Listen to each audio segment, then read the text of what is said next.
लिखे कोई ना अभी, यहाँ पे देखिए बेटा, जब हमने अकाउंटेंसी स्टार्ट करी ना, तो मैंने आपको बताया था कि अकाउंटेंसी में हम क्या करते हैं बेटा, ट्रांजेक्शन्स को रिकॉर्ड करते हैं। क्या करते हैं? ट्रांजेक्शन्स को रिकॉर्ड। अब सर ये जो ट्रांजेक्शन्स होती है यहाँ पे, यानी जो भी हम सेल परचेज लेन देन करते हैं, ये दो तरीके से होता है सर। एक होता है कैश में, और सर एक होता है हमारा क्रेडिट में, जिसको आप हिंदी में बोलोगे यहाँ पे नगद, और ये कौन सी हो गई सर यहाँ पे? उधार। यही दो तरीके हैं ना चीजों को खरीदने बेचने के। तो सर अभी हमने इससे पहले वाला जो चैप्टर किया था वो था हमारा कैश बुक। उसके रूल्स क्या थे sir? Record only cash transaction. उसमें कौन सी ट्रांजेक्शन रिकॉर्ड होती थी? सिर्फ कैश ट्रांजेक्शन। क्रेडिट ट्रांजेक्शन उसमें रिकॉर्ड नहीं होती थी। तो भैया जब क्रेडिट ट्रांजेक्शन उसमें रिकॉर्ड नहीं होती थी, तो क्रेडिट ट्रांजेक्शन को रिकॉर्ड करने के लिए भी तो कोई किताब होगी ना। उसी को क्या बोला जाएगा बेटा? आज वाले चैप्टर की बात चल रही है यहाँ पे। यानी कि इससे पहले हमने क्या सीखा? किसको रिकॉर्ड करना? सिर्फ और सिर्फ कैश ट्रांजेक्शन को। आज हम सीखेंगे कि सर जो ये क्रेडिट ट्रांजेक्शन होती है उधार वाली, उसको किस बुक में रिकॉर्ड किया जाता है। ठीक है, उसके लिए मैं आपको कॉन्सेप्ट पे लेके आता हूं, 1 मिनट रुकिए आप बेटा। अब हमारा जो चैप्टर है ना, उस चैप्टर का नाम क्या है सर? यहाँ पे chapter 10 special purpose book other books जिसे बोलते हैं। तो मैंने अभी आपको क्या बताया बेटा, हमारी क्या होती है बेटा, ट्रांजेक्शन्स रिकॉर्ड होती है दो तरीके से, एक होती है कैश में और एक होती है क्रेडिट में। सर कैश बुक बनाई जाती है किसके लिए? कैश ट्रांजेक्शन्स को रिकॉर्ड करने के लिए। और उसमें रूल भी क्या लिखवाया गया था? क्रेडिट ट्रांजेक्शन रिकॉर्ड नहीं होंगी। तो सर क्रेडिट ट्रांजेक्शन कहीं पे तो रिकॉर्ड होंगी ना सर, वो कहां पे रिकॉर्ड होंगी सर? हमारी अदर बुक्स में होंगी।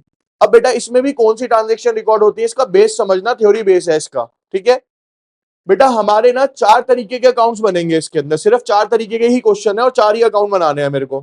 पहला अकाउंट बनेगा सर परचेज अकाउंट। अब यहाँ पे थोड़ा सा रूल्स पे भी ले आता हूं मैं आपको। रूल्स क्या है सर हमारे यहाँ पे? देखिए इधर, ये कुछ नया लिखवा रहा हूं, ध्यान से देखना। All assets and expense have debit balance. बेटा जितनी भी हमारी असेट्स और एक्सपेंस होती है ना बेटा, उनका हमेशा कौन सा बैलेंस होता है? डेबिट बैलेंस कहलाता है। और जितनी भी हमारी क्या होंगी सर? ऑल इनकम और गेन्स हैव कौन सा बैलेंस? Credit balance. बस ये याद रख लेना आप कि सर जितनी भी असेट्स और एक्सपेंस है उनका कौन सा बैलेंस है? डेबिट। और जितने भी इनकम और गेन्स है उनका कौन सा बैलेंस है? क्रेडिट। अब सर ये तो आपने पहले कभी बताया नहीं बेटा, ये बताया हुआ है आपको। Golden rules of debit credit पढ़ाए गए थे, उसका लास्ट रूल यही था, debit all losses and expenses, credit all income and gains. तो इनकम और गेन्स क्या हो रही है सर? सारी की सारी क्रेडिट हो रही है। बस वहां एक्सपेंस के साथ क्या ऐड हो गया आपका? यहाँ पे असेट से ऐड हो जाता है। ठीक है जी, अब चलते हैं आगे। सर यहाँ पे ना परचेज दिया हुआ है, तो मैंने कल भी क्वेश्चंस कराए थे बेसिक टर्म्स के। तो परचेज क्या होता है बेटा? हमारा एक्सपेंस होता है। क्या होता है सर? अभी आपने बताया एक्सपेंस का क्या बैलेंस होता है बेटा? Debit balance. ये याद रखने आपको बैलेंसेस की, किसका कौन सा बैलेंस होगा। उसके बाद एक किताब आई बेटा जिसका नाम क्या है यहाँ पे? Purchase return. परचेज रिटर्न क्या होगा सर? कोई कस्टमर दुकान पे आया था, सामान खरीद के चला गया, किसी रीजन से उसको वो सामान पसंद नहीं आया, तो वो क्या हो गया सर? परचेज रिटर्न हो गई। तो परचेज खर्चा था, डेबिट हो गया। जब वो रिटर्न हो गया तो उसका बैलेंस क्या कर दिया सर मैंने? यहाँ पे उसको वापस क्रेडिट कर दिया। ये सर हम एक्चुअल लाइफ में भी करते हैं। बिल्कुल करते हो बेटा। आप अमेजोन से, मंत्रा से सामान मंगाते हो, आपको नहीं पसंद आता, आप क्या कर देते हो? उसको वापस कर देते हो। तो उसी को क्या बोला जाएगा? आपके द्वारा की गई परचेज रिटर्न कहलाएगी वो, कि खरीदा हुआ माल आपने क्या कर दिया? वापस कर दिया। ठीक है, उसके बाद आते हैं सर सेल्स। सेल्स क्या होती है सर? हमारी रिवेन्यू इनकम। क्या कहलाती है बेटा? रिवेन्यू या इनकम। अभी मैंने बोला इनकम का बैलेंस क्या होता है सर? क्रेडिट। लेकिन सर जब बेचा हुआ माल वापस, खरीदा हुआ माल वापस जा सकता है, तो बेचा हुआ माल भी क्या आ सकता है सर मेरे पास? वापस आ सकता है ना। तो उसे क्या बोला जाएगा सर? सेल्स रिटर्न बोला जाएगा। तो सेल्स का बैलेंस क्रेडिट है, तो सेल्स रिटर्न का बैलेंस क्या होगा बेटा? डेबिट होगा। क्लियर? अब डेबिट का रूल भी समझ लो, खुद सोच के देखो, अगर आपने कोई माल बेचा था, वो आपके पास वापस आ गया, तो आप उसे क्या बोलोगे? कि मेरा नुकसान हो गया ना। कायदे में तो दुकानदार क्या बोलेगा? भाई मेरा तो नुकसान हो गया, माल वापस आ गया किसी रीजन से। नुकसान क्या होता है बेटा? डेबिट ही हो रहा है यहाँ पे। कैसे भी सोच लो, मतलब रूल प्रैक्टिकली लाइफ में सोच लो, या इसका रिवर्स करना है ऐसे सोच लो, लेकिन रूल अपनी जगह सेट बैठते हैं अपने आप। ठीक है, अब सिर्फ आज की क्लास में मैं 2 बुक्स कराऊंगा आपको ट्राई करके, एक परचेज और एक परचेज रिटर्न। तो ध्यान से देखेंगे बेटा सिर्फ आप अभी। ठीक है, अब सर जैसे आपने कैश बुक के रूल बताए थे उस तरीके से परचेज बुक के भी कुछ रूल्स होंगे, पहले समझ लेते हैं बेटा। कहता है credit purchase of goods dealt in or material and store used in the factory are recorded on the basis of the invoice in the purchase book or purchase journal. It means cash purchase and purchase of goods other than the goods dealt in related to business are not recorded in the purchase journal. इसको मतलब को समझो बेटा। Purchase book में बेटा सिर्फ वही purchases लिखी जाएंगी, यानी वही सामान लिखा जाएगा जो डायरेक्टली मेरे बिजनेस से रिलेट करता होगा। अगर उसके अलावा आपने कुछ खरीदा है ना तो वो परचेज बुक में नहीं आएगा, उसकी जर्नल एंट्री अलग से करी जाएगी। अब ध्यान से सुनना बेटा, यहां सुन लो भाई साहब, ठीक है। हमने बेटा क्या करा, हमारा काम किस चीज का है, मान लो स्टेशनरी का। तो मैंने बेटा अगर कॉपी खरीदी, ऑब्वियस सी बात है हमारे काम से रिलेट कर रही है। पेंसिल खरीदा, शॉर्पनर खरीदा, रजिस्टर खरीदे, स्केल्स खरीदे, ये सब क्या है सर, स्टेशनरी का सामान था, तो ये परचेज बुक में आएगा। लेकिन सर मैंने ना कंप्यूटर खरीद लिया यहाँ पे, तो क्या कंप्यूटर स्टेशनरी का पार्ट है? नहीं है। तो सर यानी ये मैंने बिजनेस के लिए नहीं खरीदा, ये मेरी अलग से असेट्स बन जाएगी, ये परचेज बुक में रिकॉर्ड नहीं होगी। परचेज बुक में आते हैं बेटा, आपको मैंने क्या लिखवाया था, गुड्स लिखवाए थे। कैपिटल की डेफिनेशन क्या थी, अमाउंट और goods invested by the owner into the business is known as capital. Goods किसे कहा जाता है सर, गुड्स सर उसे कहा जाता है जो हम बिजनेस के अंदर ट्रेड करने के लिए लेते हैं। तो इसमें उन्हीं चीज की एंट्री होगी जो डायरेक्टली आपके बिजनेस से क्या कर रहे होंगे बेटा, यहाँ पे रिलेट कर रहे होंगे यहाँ पे, ठीक है। ध्यान से सुनते जाओ अभी यहाँ पे बात को, होगा नहीं ये क्वेश्चन, अभी तो हंस रहे हो, सिर से जाएगा फिर, ठीक है। फिर कह देना सॉरी, एक बार और करा दो। नोट देखो बेटा यहाँ पे, फर्स्ट क्या है बेटा, यहाँ पे goods should be purchased in credit. पहला रूल है कि सर इसमें सिर्फ वही ट्रांजेक्शन्स आएंगी जो किसमें रिकॉर्ड होंगी, उधार वाली एंट्री आएंगी, पहली चीज। यहाँ पे देखिए बेटा जरा, ये मुझे कराना भी नहीं पड़ेगा, सामने सामने दिखाऊंगा, उसके बाद आपको करने के लिए दूंगा, ध्यान से देखिए। Goods should be purchased in credit, उधार में। Goods should be related to business, goods किससे रिलेट करना चाहिए सर, मेरे बिजनेस से।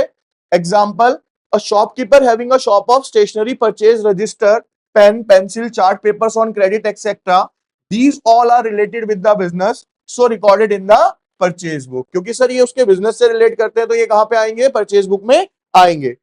बट इफ ही परचेज, आ गया वही एग्जांपल, उसने क्या परचेज करा sir, computer, then computer is not related with his business, not be recorded in the books। Computer उसके बिजनेस से रिलेट नहीं करता तो वो इसकी एंट्री यहाँ पे नहीं होगी, ठीक है। अब एक प्रैक्टिकल क्वेश्चन आपको समझा रहा हूं, ध्यान से देखना बेटा इसको।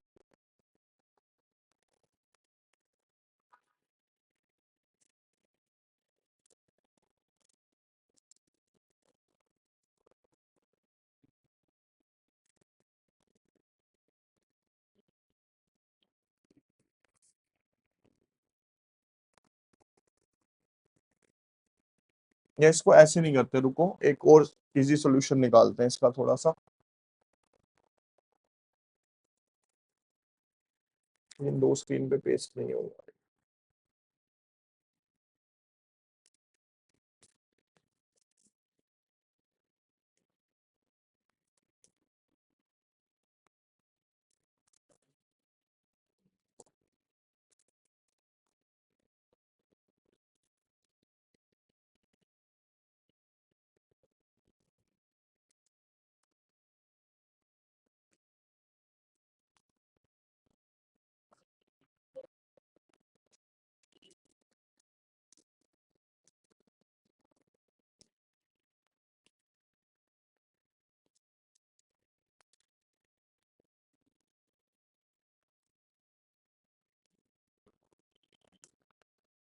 ये बेटा बहुत अच्छे से सुनने वाला और देखने वाला क्वेश्चन है, सिर्फ प्रेजेंटेशन है इस पूरे क्वेश्चन में और कुछ नहीं है इसका। यहाँ पे देखिए बेटा, सुनिए बेटा, यहाँ पे देखेंगे, क्वेश्चन है सर यहाँ पे हमारा लेफ्ट साइड पे, the rough book of Messrs Narayan and company contains the following. MS का मतलब होता है बेटा मैसर्स, जैसे मिस्टर और मिसिज होता है ना, तो ट्रेड के लिए क्या लगाया जाता है, व्यापार के लिए जो दुकानें होती है उनके लिए क्या वर्ड यूज होता है बेटा, यहाँ पे मैसर्स वर्ड यूज होता है। कहता है देखो पहली बात सर, हमें पहचान कैसे होगी कि क्वेश्चन किस चीज के अंदर डील कर रहा है, मतलब उसका काम क्या है। आपको क्वेश्चन एक बार थोरोली पढ़ना है, आपको अपने आप पता चल जाएगा सर उसका काम क्या है। जैसे कि purchase from Messrs Brown and company on credit, पहले तो हमें टर्म देखना है खरीदा कैसे, सर कैसे खरीदा है उसने, उधार में, यानी सर ये एंट्री होगी। पहला रूल क्लियर हो गया ना हमारा। दूसरा रूल क्या है सर, किससे रिलेट होना चाहिए, वो हमारे बिजनेस से रिलेट होना चाहिए। 5 ग्रॉस पेंसिल 100 पर ग्रॉस 5 gross registered 200 पर this purchase for कैश। कैसे खरीदी है सर उसने ये? कैश में। तो यहाँ पे होगी या नहीं होगी सर? नहीं होगी क्योंकि कैश ट्रांजेक्शन है, हटा दिया इसको। Purchase computer printer for office use Messrs goods and company on credit 4000। यहाँ पे भी क्या लिखा है बेटा? No entry. क्यों? क्योंकि सर उसका काम किस चीज का है? स्टेशनरी का। उसने क्या खरीद लिया यहाँ पे? कंप्यूटर। तो कंप्यूटर बिजनेस की आइटम नहीं है। अगली परचेज ऑन, अगेन क्या आ गया बेटा यहाँ पे? Credit. 5 reams of white paper 100 पर रीम, यानी ठीक है ये। फिर नीचे क्या दिया हुआ है? Purchase 1 dozen inkpot 10 rupees each from Messrs Verma and brothers. ये भी एंट्री होगी। यहां तक समझ आ गया? तो पहले क्वेश्चन को ना एक बार रीड करके हमें ये समझना सर कौन सी एंट्री होगी और कौन सी, ऐसे लिख लोगे आप इसके अंदर। क्लियर है? अब इसके फॉर्मेट पे आते हैं। देखिए बेटा, हम क्या बना रहे हैं बेटा यहाँ पे? Purchase book. Purchase book, date, particular, यहाँ पे क्या है सर? एलएफ। एलएफ का मतलब क्या है सर? Ledger folio. एलएफ का क्या मतलब है? Ledger folio. डिटेल्स और अमाउंट। अब ध्यान से सुनना बेटा जो जो चीजें बता रहा हूं मैं। सबसे पहली एंट्री, डेट में क्या लिखोगे? 2013 और 1 फरवरी को क्या परचेज करा है sir? Purchase from message brown and company on credit. तो सबसे पहले इस क्वेश्चन में बेटा कंपनी का क्या आएगा? यहाँ पे नाम आएगा क्या? Message brown and company. यहां तक समझ आई अच्छे से? अब उसने आगे क्या बोला बेटा, यहां समझो। कहता है 5 ग्रॉस पेंसिल 100 रुपीज पर ग्रॉस। पूरा का पूरा कुछ नहीं करना आपने। क्या करना है? ये लाइन है ना बेटा, ये पूरी की पूरी, मैं इसलिए आंसर साथ दिखा रहा हूं ताकि आपको प्रेजेंटेशन समझ आए। ये पूरी की पूरी लाइन उठाई और आपने यहां पे लिख दी। समझ आया? पार्टी का नाम और पूरी की लाइन उठाई और यहां पे लिख दी। उसने बेटा 5 ग्रॉस पेंसिल खरीदी, 100 रुपए की एक थी। तो कितने की हो गई सर ये? 500 रुपए की। तो यहाँ पे कितना अमाउंट आ गया बेटा? 500 रुपए। यानी डिटेल में क्या लिखना है मेरे को? कैलकुलेशन करके जो अमाउंट आता है। आगे क्या करा बेटा उसने? 1 gross register at the rate of 200 rupees per dozen. अब मैंने यहाँ पे देखो क्या लिखा है? 1 ग्रॉस किसके बराबर होता है बेटा? 12 डजन के बराबर होता है। ये नई यूनिट आ गई आपकी। 1 ग्रॉस इज इक्वल्स टू, ठीक है, यहां पे गलती करके आता है बच्चा। अब 1 ग्रॉस रजिस्टर 200 रुपए पर डजन खरीदा और एक ग्रॉस में कितने हैं सर? 12। तो मैं मल्टीप्लाई किससे करूंगा बेटा? 12 से तो करूंगा। समझ आ गया 12 से क्यों मल्टीप्लाई हुई? क्लियर है भाई सबको? पूछूंगा अभी। तो 12 इंटू 200 कितना हो गया सर? 2400। टोटल कर लिया इसका मैंने, कितना आया बेटा ये? 2900। 2900 तक समझ आ गया सबको ये अमाउंट? अब उसने आगे क्या बोला sir? Less trade discount at the rate of 10%। तो सर मैंने भी यहाँ पे लेस करा 10% ऑफ किसका? जो इसका टोटल अमाउंट था 2900 रुपए। यहाँ निकाल दिया, कितना आया बेटा? 290। इस 2900 में से 290 घटा दिया, ये कितना बच गया बेटा मेरे पास? 2610 रुपए। तो ये बेसिकली एक हिसाब किताब है और कुछ नहीं है यहाँ पे। ये बेसिक सी किताब है आपकी ये। यहाँ वाला अमाउंट समझ आ गया बेटा सबको? कोई अमाउंट जो दिक्कत दे रहा हो पूछिए पहले। आगे बोलता है बेटा यहाँ पे क्या? ये वाली एंट्री होनी नहीं क्योंकि कैश की है, ये वाली होगी नहीं क्योंकि ये क्या है? क्रेडिट की है। अब फिर से आ जाओ यहाँ पे, कहता है परचेज्ड ऑन क्रेडिट। यहां देखिए, purchased on credit the paper and company. किससे खरीदा बेटा? Paper and company. तो बेटा 4 तारीख को सबसे पहले क्या आएगा सर? नाम, पेपर एंड कंपनी। फिर से मैंने क्या बोला? कुछ नहीं करना, copy paste, calculation, answer. 5 RIMS, RIMS का मतलब होता है बेटा रोल आता है पूरा का, और उसे रिम्स बोलते हैं हम। Ream of white paper 100 rupees per ream. पूरा का पूरा देखो कॉपी पेस्ट हो रहा है बच्चे यहाँ पे। तो 5 इंटू 100 करूंगा, कितना आ गया बेटा? 500। 10 reams of rule paper 65 rupees per ream. तो 10 इंटू 65 कितना हो गया? 650। टोटल कितना हो गया सर? 1150। लेस क्या कर दिया बेटा? 10% इसके ऊपर डिस्काउंट 115। कितना अमाउंट बच गया? 1035। क्लियर? इजी है अभी तक के लिए सारा कुछ? क्वेश्चन में सब कुछ दिया हुआ, बस आपको मल्टीप्लाई करके दिखाना है। अगला, परचेज 1 डजन इंकपॉट्स 10 रुपीज ईच। एक डजन इंकपॉट्स खरीदे, 10 रुपए का एक है, तो 12 हो गए भाई। एक डजन में कितने होंगे सर? 12। तो देखो बेटा यहाँ Messrs Verma brothers 1 dozen inkpot 10 rupees each, 12 into 10 कितना हो गया? ये अमाउंट देखो डिटेल में इसलिए नहीं लिखा क्योंकि इसमें कोई कैलकुलेशन ही नहीं है, ना डिस्काउंट है ना कोई आइटम है, तो सीधा कहां पे आ गया बेटा? ये बाहर। अब मैंने इसका टोटल कर लेना है बेटा, इसका, इसका और इसका। टोटल कर लिया, कितना आया बेटा? 3765 रुपए, 3765। कौन सी बुक बनाई थी बेटा? Purchase book. अगेन रूल क्या है सर? बैलेंसिंग हमेशा जो होगी वो कौन सी होगी sir? Last date of a month. Last date of a, यहाँ पे नंबर कटते हैं देखो कैसे। साल कौन सा था सर? ये 2013। 2000, हमें चेक करना पड़ेगा सर, फरवरी का मंथ है, 2013 है, लीप ईयर होगा या नहीं होगा? सर नहीं होगा, 2013 4 से कटेगा ही नहीं। लीप ईयर कौन सा होता है जो 4 से डिविजिबल होता है, तो 2013 नहीं है, तो सर यानी 28 फरवरी इसकी क्या होगी यहाँ पे लास्ट डेट होगी।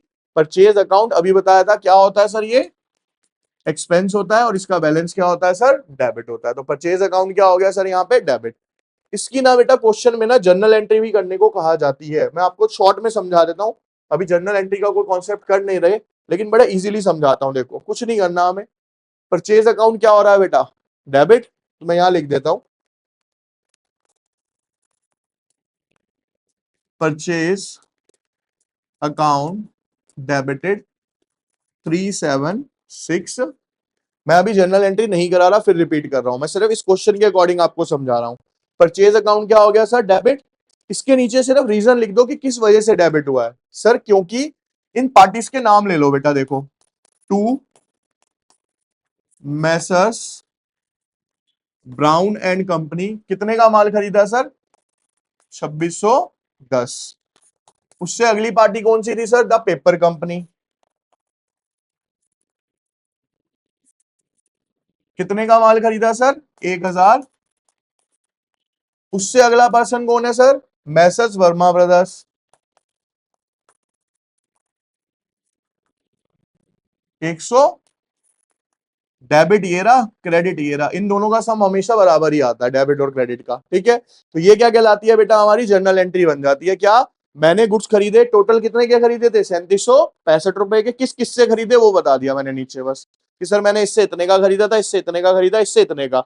ये हो गया बिल्कुल इसका रट्टाफिकेशन वाला। अब मैं लॉजिकली बता देता हूं आपको, परचेज अकाउंट डेबिट क्यों हुआ सर, क्योंकि वो हमारा क्या है, एक्सपेंस, एक्सपेंस बढ़ेंगे तो डेबिट होंगे।